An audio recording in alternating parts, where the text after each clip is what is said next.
What is the need of this world, whether saint or a son. Amen. So இதுக்கு முன்னாடி நான் என்ன பேசியிருக்கேன் அப்படின்னா, 2 விதமான பிரசங்கங்கள். நீ பாவின்னு சொன்னால் சரியாயிருன்றாங்க. இன்றைக்கி நைட் டைம் எல்லாம் பாவினும், நாளை காலையில் சரியாயிருமா? ஆனால் நீதிமான் சொன்னால் சரியாகும்ன்றேன். ஏன்னா நீங்கள் நீதிமான் ஆனதுனால பிசாசுக்கு எதிரான வார்ஃபேரை தொடங்குறீங்க. You will possess the land.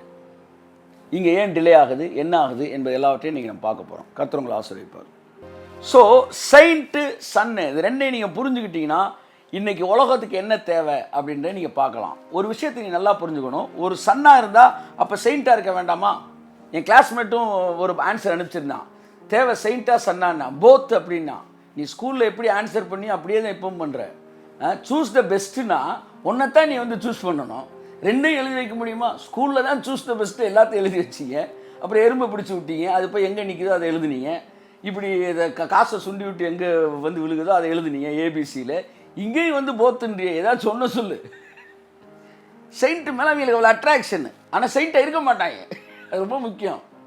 ஸ்கூலில் சிலர் இருக்காங்க, ஏசுனாரை பேசிட்டியா அப்படின்னா ஏசுனாருக்கு உண்மையாக இருக்க மாட்டாங்க, ஆனால் சண்டை போடாமல். செயின்ட்டு மேலே உனக்கு ஒரு ஆர்வம், ரைட் வச்சுக்க வேணாம் நான் சொல்லலை. ஆனால் which is the immediate need? சன்னா செயின்ட்டா? உங்களுக்கு செயின்ட் மேலே ஆவல் இருந்தால் நான் உங்களுக்கு சொல்கிறேன், son can become a saint. இன்னைக்கு என் பையன் இருக்கிறான், சரியா? அவன் வந்து ஒரு பேச்சு சொல்ற 20 வயசு, அவன் கொஞ்சம் சேட்டை பண்ணுறான் அப்படின்னா அவனை கூப்பிட்டு உட்கார வச்சு, இங்கே பாருப்பா, எனக்கு தெரிஞ்சு இந்தியாவில் மிகப்பெரிய ஊழியர்கள் ஒருத்தருடைய பையன் வந்து அந்த காலத்தில் வந்து பயங்கரமாக சேட்டை பண்ணிக்கிட்டு இருந்தாப்புல. அப்போ அவங்க அப்பா வந்து ரெக்கார்ட்லேயே பேசியிருக்கிறாரு, என் பையன் இப்படி இருக்கிறான், வந்து கர்த்தரை ஒரு இது பண்ணணும், ஒரு மாதிரி வந்து அந்த டைமில் கொஞ்சம் அப்படி இப்படி தான் இருந்தாப்புல பையன். ஆனால் நாளடைவில் அப்பாவோட ப்ரெசன்ஸு என்ன செஞ்சிருச்சு, ஊரே தாக்குது, பிள்ளையை தாக்காமல் இருக்குமாங்க. பிள்ளை செயின்ட் ஆகிட்டார். ஒரு சன்னு செயின்ட் ஆகிட்டாரு. அப்படித்தான் நீ நானும் சன்னாக இருக்கிறோம், செயின்ட்டாக மாறுறோம். சன்னு செயின்ட் ஆகலாம் சார், ஆனால் செயின்ட்டு சன்னாக முடியாது சார். பரிசுத்தவான் என்கிற வார்த்தை புத்திரன் என்கிற வார்த்தையின் வல்லமையிலே கோடியிலே ஒரு பங்கு கூட கிடையாது. புரிஞ்சுக்க, நான் பரிசுத்தவான், பிள்ளையும் புத்திரன் என்கிற வார்த்தை அதிகாரமுடையது. என் பிள்ளை நாளைக்கு செயின்ட்டா மாறிடுவான், ஆனால் பக்கத்து வீட்டில் ஒருத்தர் ரொம்ப செயின்ட்டா இருக்கிறான் அப்படின்றனால அவன் வந்து உங்க பிள்ளையா மாறி உங்க சொத்தை அவனுக்கு எழுதி கொடுத்துருவீங்களா? இப்படி பிரசங்கிக்கிறவங்களை பார்த்து நான் கேட்கிறேன், நீ பரிசுத்தவானாய் இருந்தால்தான் தேவனுடைய பிள்ளை என்று பிரசங்கிக்கிற போதகர்களே, உங்கள் பிள்ளைகளை விட நல்ல பிள்ளைகளை நான் உங்கள் வீட்டுக்கு அனுப்புகிறேன். உங்கள் சொத்தை அவர்களுக்கு எழுதி வையுங்கள். நீங்கள் பரிசுத்தவான்களாக இருந்தால்தான் தேவனுடைய பிள்ளைகளாக முடியும், தேவனுடைய ஆசீர்வாதத்தை உரிமை கொண்டாட முடியும் என்று நீங்கள் பிரசங்கிக்கிறவர்களே, உங்களிடத்தில் ஒரு கேள்வி கேட்கிறேன். பரிசுத்தம் தான் முக்கியமான விஷயம், பிள்ளை என்கிற வித்து முக்கியமில்லை என்று சொன்னால், உங்கள் பிள்ளைகளை விட சூப்பர் பரிசுத்தவான்கள் 10 பேரை நான் கூட்டிட்டு வரேன், உங்க சொத்தை அவங்களுக்கு எழுதி வைங்க. பைபிள் சொல்லுது. உன் பிள்ளைக்கு மட்டும் ஏசுனார் சொல்றாரு, பொல்லாதவனாகிய நீ அப்ப மட்டும் பரிசுத்தத்தை எல்லாம் பார்க்கல, வித்த பார்க்கிற. நீ வித்த பார்க்கிற, உன் சொத்தை வித்துக்கு தான் எழுதி வைக்கிற. பக்கத்து வீட்டு பையன் நல்லவன் இருக்க, அவனுக்கு எழுதி வைக்கிற நீ சொத்தை. அப்ப எதன் அடிப்படையிலே பிரசங்கிக்கிறீர்கள்? எப்பேற்பட்ட வாழ்க்கை வாழுகிறீர்கள்? நீங்கள் வாழுவது வேறு, நீங்கள் பிரசங்கிப்பது வேறு. ஆனால் நாங்கள் எதை பிரசங்கிக்கிறோமோ, எதை பிரசங்கிக்கிறோம்? வித்து தான் முக்கியன்றோம். நான் என் பிள்ளைக்கு சொத்தை வித்துல தான் என்ன எழுதி வைக்கிறேன். கைய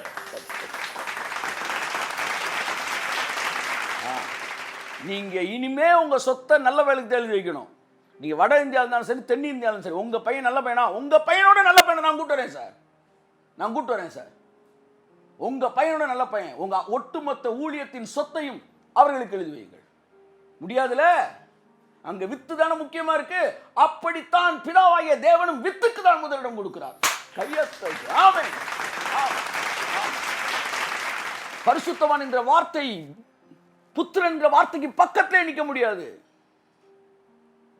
when you compare with அந்த வேர்டு சைட், அந்த சன்ன்ற வேர்டு அது மகா மேன்மை மகத்துவமானது. செயின்ட்ன்ற வேர்ட்லாம் கிட்டக்க நிற்க முடியாது. அதான் சொல்றேனே, a son can become a saint, but all the saints can, but a saint cannot become a son. அப்ப எது பெருசு? சன். தேவனால் பிறந்த எவனும் வித்து வந்துருது பாருங்க, பாவம் செய்யான், செயின்ட் வந்துருது பாருங்க. ஒரே வசனத்தில் சன் வருது, செயின்ட் வருது. இங்கிட்ட வசனத்தெலாம் பார்த்துட்டு தான் வரோம். இருங்க, சன்னாக இருந்தால் செயின்ட்டாக தான் இருப்பார், செயின்ட்டாக இருந்தால் தான், செயின்ட்டாக இருந்தால் சன்னாக மாட்டேன், சன்னாக இருந்தால் செயின்ட்டாக இருக்கணும்ல அப்படின்னு. ஆமாம், தேவனால் பிறந்த அப்படின்னா என்னது? சீடு, அதாவது சன்னு. பிறந்த எவனும் பாவம், நான் தப்பாக முடிப்பேன் வசனத்தை, நீங்கள் ரைட்டாக முடிக்கணும். பாவம் செய்யக்கூடாது.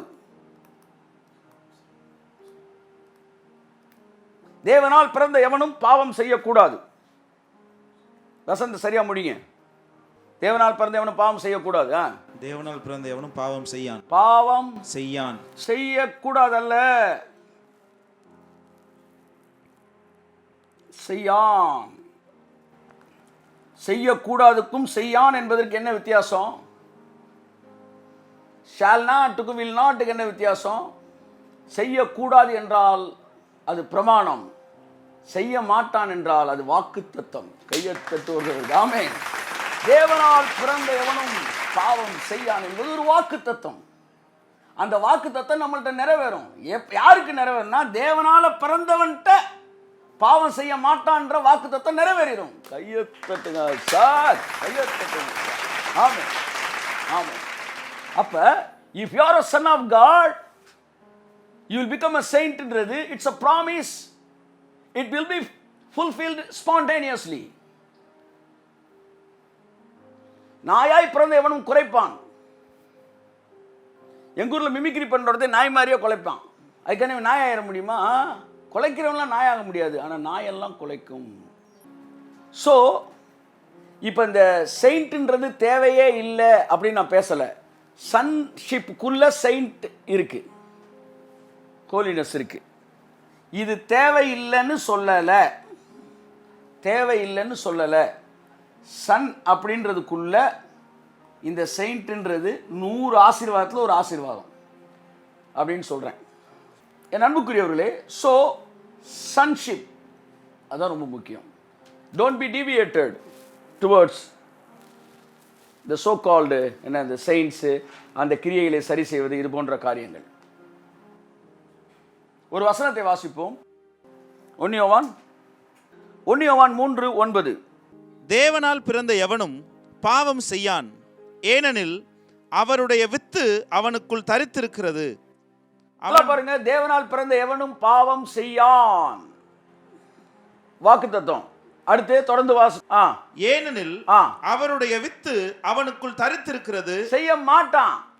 தேவனால் பிறந்த எவனும் பாவம் செய்ய மாட்டான். It's a blessing, it's a promise. ஏன்னா அதுக்கு அவரே காரணம் சொல்றாரு பாருங்க. ஏனென்றால் அவருடைய வித்து அவனுக்குள் தரித்து இருக்கிறது. கையை தட்டுவோம். ஆமென், பிரைஸ் தி லார்ட். அவன் தேவனால் பிறந்தபடியினால் பாவம் செய்யான். நான் செய்யக்கூடாது, அவர் செய்யான்றாரு. நீங்க நீங்க செய்வான் அப்படின்றீங்களா? அப்ப கிறிஸ்து செய்யான்றாரு, நீங்க செய்வான்னா நீங்க ஆன்டி கிரைஸ்ட். எப்படி வசதி? தேவனால பிறந்தா பாவம் செய்ய மாட்டாயா? இந்த வசனம் அவன்கிட்ட நிறைவேறுமையா? பைபிள் சொல்லுது. அப்போ செயின்ட்ன்றது இட் இஸ் அ ஃப்ரூட். சன்ஷிப்ன்றது ரூட்டு. ஒரு ரூட்ல இருந்து ஸ்கூலில் படிச்சிருக்கோம், ஆணி வேறு சல்லி வேறு அந்த மாதிரி ரூட்டு. இதுக்கு மேலே செடிகள்லாம் இருக்குது. இந்த செடியில் வர ஃப்ரூட் இருக்குது பார்த்தீங்களா? இதில் ஒரு ஃப்ரூட்டு தான் பரிசுத்தம், ஆனால் ரூட் சன்ஷிப். ஸோ ரொம்ப முக்கியம் சன்ஷிப். இந்த சன்ஷிப்பை பற்றி இப்போ புரிஞ்சுக்க போகிறீங்க. இதை தொடர்ந்து தேவபுத்தர் வாசிக்கிட்டே வரோம். நம்ம இன்றைக்கி உலகம் யாரை பார்த்து பிசாசு பயப்படுறான்னா செயின்ட்டை பார்த்து இல்லை, சன்னை பார்த்து. ஏன்னா அவன் சன்னுன்ற அந்த ஒரு ஒரு ஒரு உரிமை இருக்குது பார்த்தீங்களா, அந்த உரிமை தான் பிசாசு உலகத்தை விட்டு இப்போ துரத்த போகுது. அந்த உரிமை தான், அந்த அதிகாரம் தான் பிசாசை துரத்த போகுது. அதனால் பிசாசு நல்லவர்களை எல்லாம் பார்த்தல்ல, பிள்ளைகளை பார்த்து பயப்படுகிறான். ஆமென் சொல்லுங்க. ஆமென். அதாவது ஒரு லேண்ட் இருக்கு, அந்த லேண்டு ஒரு ஒரு 100 ஏக்கரு. ஓகேயா? 100 ஏக்கர் லேண்டு உங்கள் அப்பா காசு கொடுத்து வாங்கியிருக்கிறாரு. உயிரை பணையம் வச்சு வேலைகளை செஞ்சு வாங்கியிருக்கிறாரு. சொத்தை எழுதி வாங்கி பத்திரத்தை வீட்டில் வச்சுட்டு அவர் எல்லாத்தையும் சொத்தை சம்பாதிச்சுட்டு இறந்துட்டாரு. நீங்கள் அவருக்கு பிள்ளைகள், சரியா? ரொம்ப நாளாக சாப்பாட்டு கூட வழி இல்லாமல் இருக்கீங்க. ஒரு நாள் பத்திரத்தை எடுத்துட்டீங்க கையை தட்டு.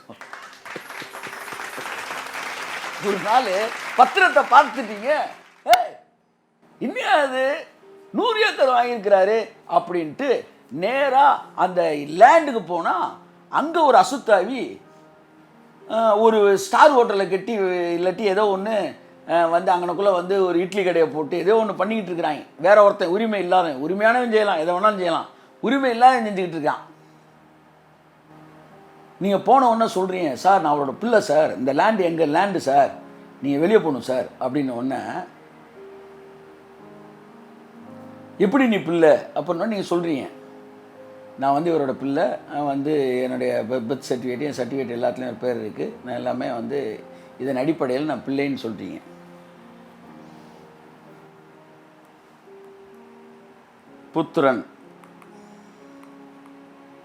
புத்திரன்னா கிளைம் பண்ணுறவன், கிளம்பு நிக்கல் அப்படின்னு சொல்லி கிளப்பி விட்டு இது எனக்கு வேணும் அப்படின்னு சொல்கிறேன். இப்போ என்னன்னா, இந்த புத்திரன்ட்ட ஒரு கெட்ட பழக்கம் இருக்குது, சிகரெட் குடிப்பார். சிகரெட் குடிக்கிறார் இந்த புத்திரன். இது இப்போ யார் கையில் இருக்குது? பிசாசு, அசுத்த கிரியை. எவனோ ஒருத்தன், ஒரு பிரகாஷ்ராஜ் மாதிரி எவனோ ஒரு வில்லேன்னு வச்சுக்கோமே, இவன் கையில் இருக்குது. புத்திரன் லேண்டை கேட்குறாரு, அவர் கொஞ்சம் சிகரெட் குடிப்பார். ஒருத்தர் இவர் வச்சிருக்க கடையில் இட்லி சாப்பிட வர்றாரு, ரொம்ப நல்ல மனுஷன், சரியா? அவர் பொய் கூட சொல்ல மாட்டார். எப்படி? பொய் கூட சொல்ல மாட்டார், நல்ல மனுஷன், நல்லவர். இவர் பக்கத்தில் நிற்கிறார். யார்? இந்த லேண்டை பொசஸ் பண்ணி லேண்டை அநியாயமாக கவி வச்சிருக்காரு, அவருக்கு பக்கத்தில் நிற்கிறாரு ஒரு நல்ல மனுஷன். இன்னொருத்தர் புத்திரன் நிற்கிறார். இவர் அளவுக்கு நல்லவன் கிடையாது. என் கேள்வி என்ன தெரியுமா? இந்த வில்ல இருக்கானே, இவனுக்கு 2 பேரில் யாரை பார்த்தா பயம் வரும்? யாரை பார்த்தா பயம் வரும் சொல்லுப்பா? இந்த நல்லவரை பார்த்தாவா இந்த புத்திரனை பார்த்தா? புத்திரனை பார்த்தா தான் பயம் வரும். கையை தட்டு வருது ஒரு காமை. இந்த நல்லவன் எவ்வளோ நல்லவனாக இருந்துட்டு போட்டோம், லேண்டை கிளைம் பண்ண முடியாது சார். ஆனால் புத்திரனுக்கு அதிகாரம் இருக்கிறது, உரிமை இருக்கிறது. உடனே இந்த புத்திரன் போய், சார் எங்கள் அப்பா சம்பாதிச்ச சொத்து பத்திரம் என்கிட்ட இருக்குது, மரியாதையாக இந்த ஏரியாவில் இந்த உலகத்தில் எந்த பகுதியிலும் பிசாசு உனக்கு இடம் கிடையாது. ஏன்னா இந்த உலகம் முழுமைக்கும் ஒவ்வொரு ஸ்கொயர் ஃபீட்டுக்கு எங்கள் அப்பா ரத்தம் சிந்தி கரையம் கொடுத்துருக்கிறாரு. இந்த லேண்டை விட்டு வெளியேறி இயேசு நாமத்தில் தேவனுடைய ராஜ்யத்தை நாங்கள் ஸ்தாபிக்க வந்திருக்கிறோம் என்று சொல்லும்போது, நீங்கள் சொல்கிறீங்களே அந்த மாதிரி இவன் புத்திரன் போய் சொல்கிறான், எங்கள் அப்பா இந்த லேண்டு வாங்கியிருக்காரு, நீங்கள் ஒரு நல்ல மனுஷன், நீங்கள் நியாயாதிபதினு தான் உங்கள்கிட்ட பேசிகிட்டு இருக்கிறேன், நீங்கள் தான் நல்ல தீர்ப்பு சொல்லணும். இப்போ இந்த புத்திரன் போய் இந்த பிசாஸ்கிட்ட போய், அதாவது அந்த வில்லன்கிட்ட போய் என் லேண்டை கொடுப்பா, பத்திரம் இருக்கு பண்ணோன்னே, இந்த கெட்டவன் சொல்கிறான், நீ சிகரெட் குடிக்கிற, உனக்கு எப்படி பணம் தர முடியும்? அப்படி சொல்ல முடியுமா? சொல்லுங்க. நீ சிகரெட் குடிக்கிற, உன் நிலத்தை எப்படி பணம் தர முடியும்? அப்படி சொன்னா அது நியாயமா? அப்படி சொன்ன அந்த புத்திரனுடைய வார்த்தை எப்படி இருக்கும்? நான் சிகரெட்டை குடிக்கிறேன், நான் சுருட்டு குடிக்கிறேன், அது உனக்கு தேவையில்லாத மேட்ரு. நான் பிள்ளை, இந்த இடத்துக்கு உரிமையானவன், ஏரியா விட்டு வெளியே கிளம்பு. இல்லை நீங்கள் சிகரெட்டை நிறுத்தினா தெரியும். டே சிகரெட் நான் நிப்பாட்டிக்கிறோண்டா. இந்த ஏரியாவுக்கு நான் நல்லா கவனிங்க. I am not encouraging doing sin. A son cannot sustain in sin. ஒரு தேவனால் பிறந்த எவனும் பாவம் செய்யான்ற வார்த்தையை 100% நம்புகிறவன் நான்.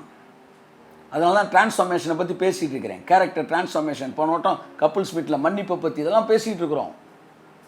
ஆனால் அதெல்லாம் லேண்டை சொந்தப்படுத்துறதுக்கான விஷயம் கிடையாது. லேண்டு சொந்தமானதுக்கப்புறம் நம்ம சொந்தமாக ஆன பிறகும் சொந்தமாகும் போதும் நம்ம செய்கிறது அது தனி விஷயம். ஆனால் லேண்டை தரமாட்டேன்னு இவன் சொல்கிறதுக்கு இவனுடைய எந்த விதமான விஷயங்களையும் சொல்ல முடியாது. ஒரு முறை நான் ஒரு பெரிய உயர் அதிகாரியை பார்க்க போயிருந்தேன். எதுக்காக அப்படின்னா என்னுடைய அடிப்படை உரிமை ஒன்றை கேட்பதற்கு நான் போயிருக்கிறேன். ஒரு 15 வருஷத்துக்கு முன்னாடி எனக்கு கொஞ்சம் விஷயங்கள்லாம் பண்ணித்தரேன், கூட்டல் கழித்த வேலையை பார்க்குறேன்னு ஒரு சோம்பேறி ஒரு வேலை பார்க்குற ஒருத்தனை போய் கூட்டிகிட்டு போயிட்டேன்.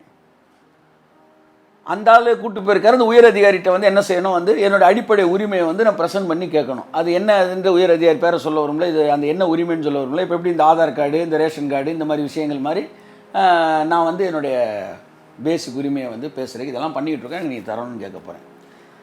அவர் ஒரு பெரிய உயர் அதிகாரி, பெரிய ஆள். பார்த்துட்டு என்ன கேட்கணும், கணக்கு வழக்கு எப்படி இருக்குது, இது எப்படி இருக்குது, உங்களுக்கு இதை கொடுத்தா நீங்கள் இப்படி பண்ணுவீங்களா, இதை தானே கேட்கணும், நீங்கள் இன்னும் கல்யாணம் பண்ணாமல் இருக்கீங்க அப்படின்னாரு. நான் சொன்னேன், இதுக்கும் நீ கேட்குற கேள்விக்கு என்ன சம்பந்தம்? எனக்கு தேவையான மேட்ரு இது இல்லை. என்ன அடிப்படை என்னுடைய உரிமையை கேட்க வந்திருக்கிறேன். இதே நீ மாமி மச்ச மாதிரி நீ ஏன் கல்யாணம் பண்ணலாம் பொண்ணுன்னு வச்சிருக்கியா நீ? அப்போ அவர் எவ்வளோ பெரிய அதிகாரியாக இருந்தாலும் சப்ஜெக்டுக்கு சம்பந்தம் இல்லாத ஒரு கேள்வியை கேட்பதற்கு அவருக்கு உரிமை இல்லை. இங்கே இந்த உலகத்தை மறுரூபப்படுத்துவதற்கு தேவையான ஒரே ஒரு விஷயம், நான் பிள்ளை என்கிற அதிகாரம் மட்டுமே. இதை தாண்டி பிசாசு வேற எந்த மேட்டரை உங்கள்ட்ட டீல் பண்ண முடியாது. கையை தட்டு. Sir, you must know my motive. It's very important thing. எதுக்காக இந்த மேட்டரை சொல்றாருன்னா, வாழ்நாள் ஃபுல்லா நீ இந்த கில்ட்டி கான்சியஸ்ல இருந்து அந்த உலகம் டிரான்ஸ்ஃபார்ம் ஆகாதியா? நீ என்னைக்கு இந்த கில்ட்டி கான்சியஸ் வெளியே இதற்கெல்லாம் கேட்கறவனுக்கு அதிகாரம் கிடைக்கிற இடத்துக்கு நீ வருகிறாயோ, அன்னைக்கு தான் இந்த உலகம் டிரான்ஸ்ஃபார்ம் ஆகும். புத்திரனாய் நீ எழுந்து நின்று, நீ புத்திரன் இல்லை, நான் பலவீனமானவன், நான் பாவி, நான் தவறு செய்தவன், ஆனால் நீ புத்திரன், நீ குமாரன், மறந்து போகாதே. ஆவி என்னை காலையில் ஒரு கேள்வி கேட்டேன். இந்த லூக்கா 15 அதிகாரம் இருக்குல்ல, ஆமாண்டவரே, இந்த 15 அதிகாரம் எதை பற்றி தம்பி சொல்லுது அப்படின்னாரு. என்ன சொல்லுங்க, என்ன கதை? 15 அதிகாரம் ரொம்ப ஃபேமஸானது. என்ன கதை? கெட்ட குமாரன். நான் சொன்னேன் கெட்ட குமாரன் கதை அப்படின்னேன். கர்த்தர் சொன்னார், என்ன சொன்னப்பா? கெட்ட குமாரனா? நான் குமாரன்ற அப்புறம் கெட்டன்ற, ஒன்றும் புரியல எனக்குன்னாரு. அவன் கெட்டாலும் அவன் குமாரன் தான், புரிஞ்சுக்க. அந்த கதை 2 கதை. அந்த கதையில் 2 பேர் இருக்காங்க. யார் யார் சொல்லு அப்படின்னாரு. ஒன்று மூத்த குமாரன். அவனை நல்ல குமாரன் எவனு சொன்னதே கிடையாது, பாவம். நானும் சின்ன வயசுலேருந்தே கதை கேட்டிருக்கிறேன். மூத்த குமாரன்றான். அவன் நல்லவனாக வாழ்ந்து ஒருத்த கூட அவன் நல்ல குமாரன் சொல்லலை. ஆனால் இளைய குமாரன் சொல்ல மாட்டான், கெட்ட குமாரன். கெட்ட குமாரன், கெட்டாலும் அவன் குமாரன். கையை தட்டுவதற்கு ஆமென். பைபிள் சொல்றேன், நான் சொல்றேன், அவர் தயாளனா இருக்கிறாய், நீ ஏன் வந்தனா இருக்கிறாய்? நீ யாரியா? நீ எதுக்கு, உனக்கு ஏன் அப்போ அடிவயிறு எரியுது? அவர் தயாளனா இருக்கிறாரு. இல்ல நீங்களா தான் கெட்ட குமாரன் சொல்லிக்கிறீங்க, பைபிள் சொல்லல. பைபிள் சொல்லலையா? அவர் சொல்றாரு, இதோ என் குமாரன் மரித்தான். எப்ப? அம்புட்டு பாவத்தை மட்டும் நிற்கிறான், என் குமாரன்றாரு. ஒரு கை தட்டுங்க, இருக்கிற இடத்துல கையை தட்டுங்க இயேசு நாமத்துல. அப்ப மூத்த குமாரன் கெட்ட குமாரன். ஒன்று புரிஞ்சுக்கணும், அந்த இளைய குமாரனும் அவன் தவறுகள் செய்த போதும் வித்து மாறுவதில்லை. அவனுடைய கேரக்டர் தான் மாறிச்ச ஒழிய குமாரன் ரிலேஷன்ஷிப் மாறல. 2 நேரத்திலும் அவன் குமாரனா தான் இருந்தான். அவன் நல்லவனா மாறினால அவங்க அப்பா வீட்டுக்குள்ள சேர்க்கல, அவன் அப்பா அப்படின்னு சொன்னனால தான் அவன் உள்ள சேர்க்கிறாரு. நீங்க நல்லா புரிஞ்சுக்கணும், கெட்ட குமாரன் தவறு செய்ததினால் வெளியே போகவில்லை, வெளியே போகல. வெளியே போனதுனால தவறு செய்தான், போனதால் தவறு செய்தான். அப்ப கெட்ட குமாரனுடைய தவறு என்ன? அவன் தவறு செய்ததல்ல, வெளியே போனது. சரி, இப்ப அவன் சரியானதுனால உள்ள வந்தானா, இல்ல உள்ள வந்த பிறகு அவன் லைஃப் சரியாச்சா? உள்ள வந்த பிறகு அவனுடைய எல்லாத்தையும் மாத்துறாரு அவங்க அப்பா.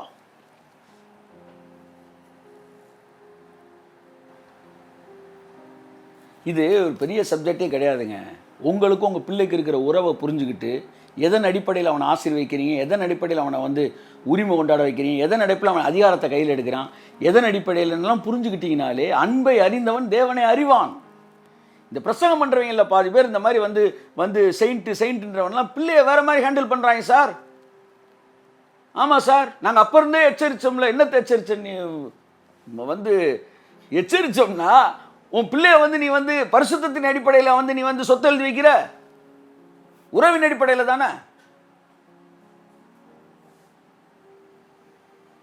யாராச்சும் நீ வந்து செயின்ட்டு பரிசுத்தத்தின் அடிப்படையில் பிதாவை அடையணும்னு சொன்னீங்கன்னா உங்க சொத்துக்களை உங்க பிள்ளைகள் பேர்ல எழுதி வைக்காம இன்னொரு நல்ல பையனை நான் கூட்டிட்டு வரேன், அவனை எழுதி வைங்க, நான் கூட்டு வரேன் கூட ஏழா இருப்பான்னு பயந்தீங்கன்னா வெளியிலேருந்து ஒரு நல்ல பையனை சூஸ் பண்ணி அவனுக்கு தான் சொத்து எழுதி வைக்கணும். உங்க பிள்ளையோட பெட்டரான ஆள் இருப்பான், அவனுக்கு தான் எழுதி வைக்கணும். நீங்க மட்டும் உறவின் அடிப்படையில் ஒன்றை செய்வீங்க, பிதா மட்டும் வந்து குவாலிஃபிகேஷன் அடிப்படையில் செய்யணுமா? நல்லா யோசித்துக்கணும். வந்து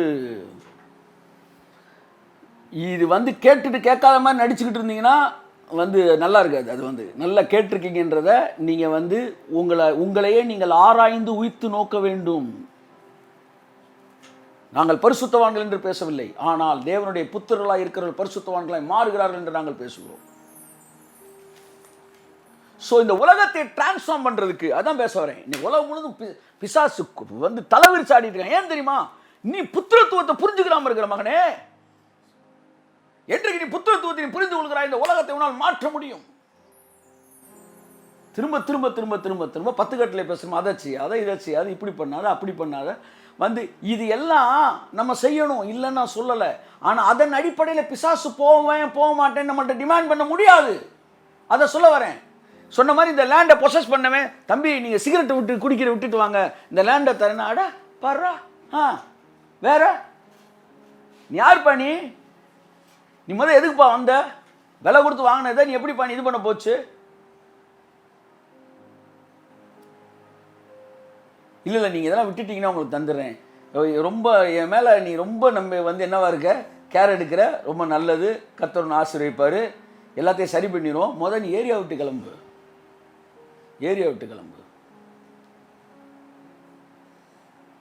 இன்னைக்கு எந்திரிங்க. நீங்கள் இன்னொரு விஷயம் சொல்லவா? நீங்கள் பிள்ளை புத்திரன் என்றாலே அதுக்கு அர்த்தமே நீங்கள் நீதிமான் தான் அர்த்தம். உங்களுடைய பாவங்கள் சிலுவையில் மன்னிக்கப்பட்டிருக்கிறது. நீ நீதிமான்கள் ஆக்கப்பட்டு இருக்கிறீர்கள். அந்த வித்து உங்களுடைய எண்ணங்கள், உங்களுடைய பர்சனாலிட்டி, உங்களுடைய வந்து திங்கிங், அந்த அந்த அந்த அந்த ஸ்டாண்டர்டு எல்லாத்தையும் மாற்றிக்கிட்டு இருக்கு sir. Day by day you are being transformed.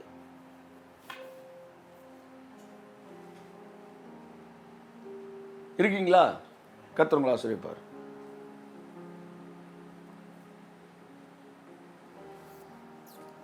So உரிமையை நீங்கள் மீட்டு எடுப்பதற்கு செயின்ட்ன்ற ஏரியாவுக்குள்ளே போனீங்கன்னா நீங்கள் வந்து மதுரையிலேருந்து மெட்ராஸுக்கு போகிறதுக்கு நாகர்கோவில் பஸ்ஸை பிடிக்கிறீங்கன்னு அர்த்தம். செயின்ட்டில் நாகர்கோவில்லாம் இருக்கிறாங்க. அதனால் நீங்கள் இந்த சைடு தான் போகணும். நீங்கள் சென்னைக்கு போகணும்னா நீங்கள் சென்னைக்கு இப்போ வந்து திருச்சி சென்னை வழியாக போகிற இங்கே இந்த ட்ரெயினை தான் நீங்கள் பிடிக்கணும். எப்படி வசதி? சரி, நீங்கள் ஒரு கேள்வி கேட்டீங்க, இன்றைக்கி பாவின்னு சொல்லி எல்லாம் அறிக்கை பண்ணி திருந்திட்டாங்கன்னா நாளைக்கு காலையில் கொரோனா சரியாயிருமான்னு கேட்டீங்க. நாங்கள் கேட்குறோம், இன்றைக்கி நீங்கள் எல்லாம் புத்திரன்னு வந்து உணர்ந்துட்டீங்கன்னா நாளைக்கு சரியாயிருமா? நியாயமான கேள்வி. நீங்கள் கேட்குற அளவுக்கு யோசிக்கலனா கூட உங்களுக்காக நான் யோசிக்கிறேன். அதை ஏன்னா நான் சரியானதை பிரசங்கிக்க வேண்டும் என்று விரும்புகிறேன். இன்றைக்கு புத்திரன் நான் உணர்ந்தோன்னே நாளைக்கு சரியாயிருமாண்ணா? நான் புத்திரன்ற உணர்ந்து இது எனக்கு சொந்தம்ன்ற புரிந்து கொண்டு என்ன மற்ற எந்த காரியத்தின் அடிப்படையில் பிசாசனை துரத்தலை, நான் புத்திரன் என்கிற அதிகாரத்தின் அடிப்படையில் பிசாசை துரத்துறேன் என்று உணர்ந்து நான் அவனை துரத்தும்படி என் அதிகாரத்தை பயன்படுத்தும் போது ஒருவேளை அவன் போகாத மாதிரி காமிச்சாலும் அவன் போய்த்தான் ஆகணும்.